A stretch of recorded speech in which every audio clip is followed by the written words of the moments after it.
Pero piso, kisa kayo makaway. Wala. Balikan na ko. Kita mo tibuok ko sa kagatos. Kita na. Kita mo tibuok 99 pesos. Kita mo wala. Kaya mo siguradong wala kita. Pirinting wala kita. Nganong wala na matibuok ng 99? Kaya nawala ang piso. Unsa naghatag og balyo sa kagatos? 99 or piso? Mga bride ng natigsunan, inana si Kristo kung manabot. Was nagpakitali ko yung sa kalibo. No. Gusto ni Kristo na ikaw o gato makasabot. Nanaatay balyo.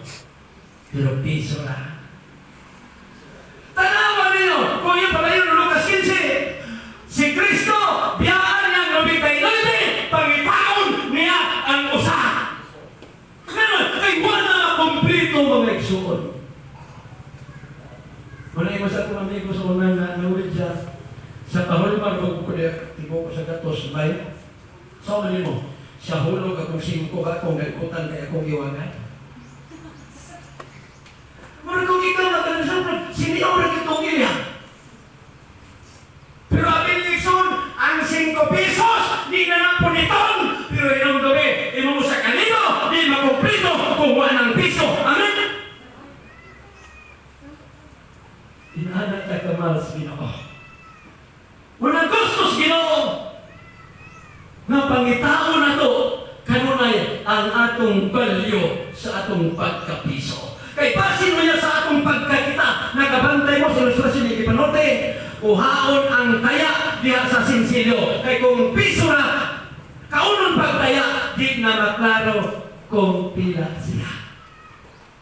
Di na siya maklaro kung Kristohanon ba siya. Noy Pinoy Bisuan, mayong, mula Kristohanon. Kita mo ba ito nga, dalikya dito sa katupitong tulo kabok ng pira. Nga hinihingi na yung kaya nataya niyo!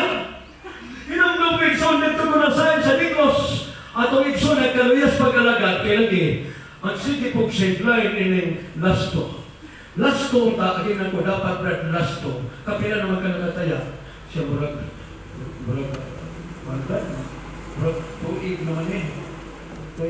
Lasto gani brad, katapusan kaluhan na lang. Ninong saan naman ang lastuhan, wala naman nagkalimaw, kaya nagsige naman lang. I-invite ko sila sa brad, gusto mo mamino o balik sa puno.